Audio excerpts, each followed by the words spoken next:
Ashtavakragita, chapter 6, verse 1. Boundless space I am. The phenomenal world is like a jar. This is knowledge. So, it has neither to be renounced nor accepted or destroyed. The sage in this chapter is letting us know of the pure self which has no boundaries. Before going further, let's take this opportunity to see our journey while we are being taught by great gurus. Is our lives transforming with these continuous chapters and verses? Is our journey getting closer to the truth? Are we seeing changes in our lives? The destination is somewhere far away and all. We can say that. But these are the bigger illusions that is created by mind. We need to see right now how this is helping me in my journey. Has this improved my life? Is my actions getting transformed?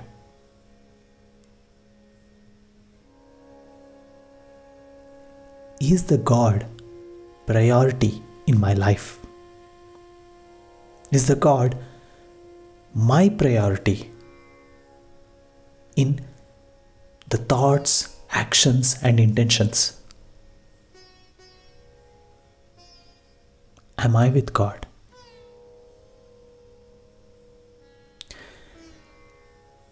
If the answer is no, I'm still getting caught.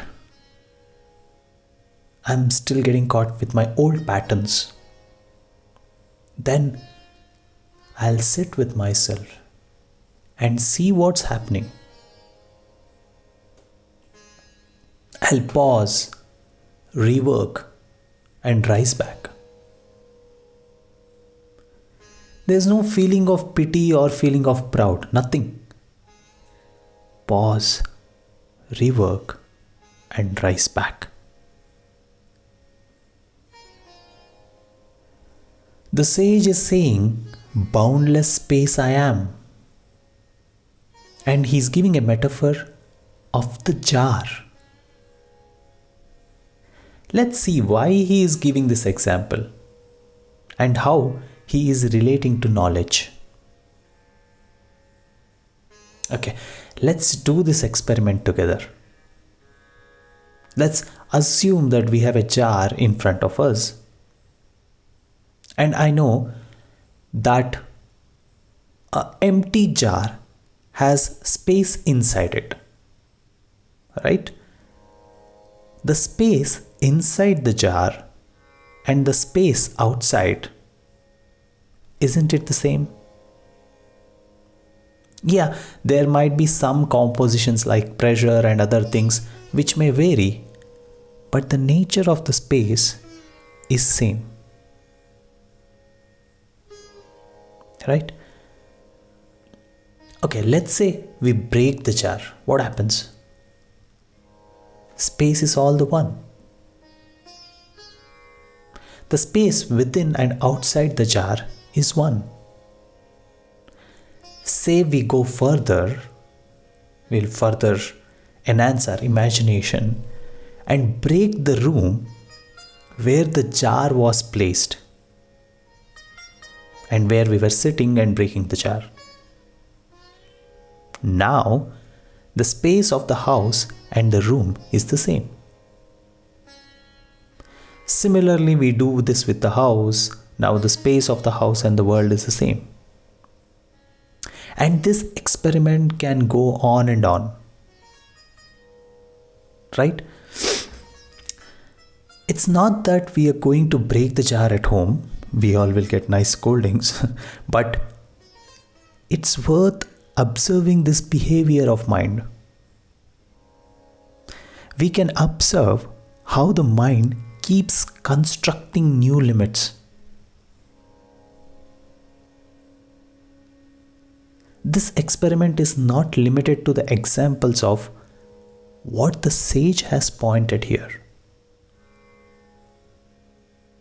The whole reason for the sage to give these examples is for us to apply this in our day-to-day lives. Is for us to understand the nature of our own being. Let's inquire and see if this construction of limitations is taking off the focus from God, or it's helping us to be aware and become one with God. Inquire.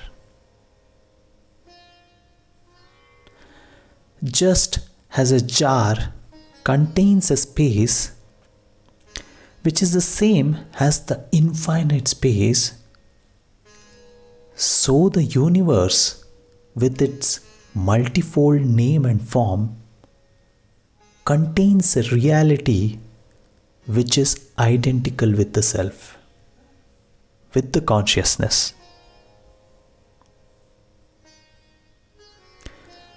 For a jar, there is a boundary.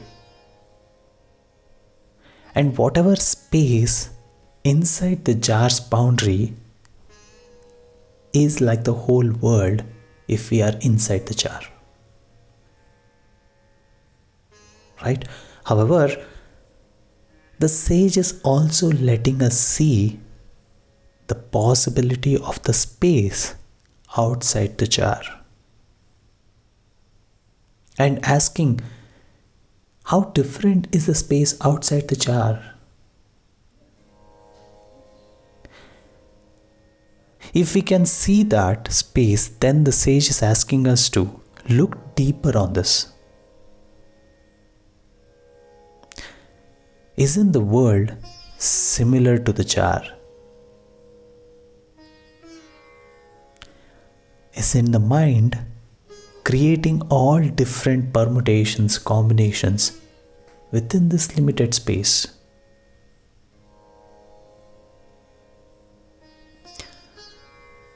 The sage is saying, my dear ones, the knowledge of God is not limited. It's not in the capability of our logical mind to limit this knowledge. We could see that it's been a habit of our mind to keep things limited. So when we say limited, we do have boundary to it. When we have boundary, we are capturing the snapshot to claim the limitedness. See how our mind works. And this limitedness creates the ego. The ego of keeping the identity of limitedness.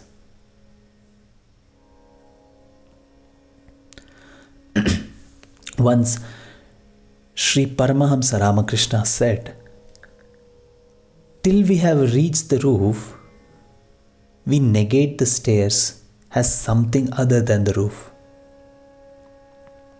But when we have reached the roof, we find that the stairs and the roof are of the same material.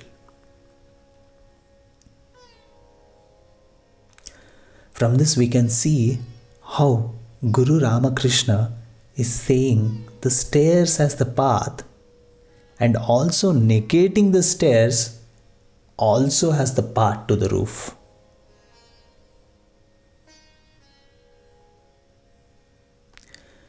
Even Kabir Sahib, in his beautiful poems, burns down the house.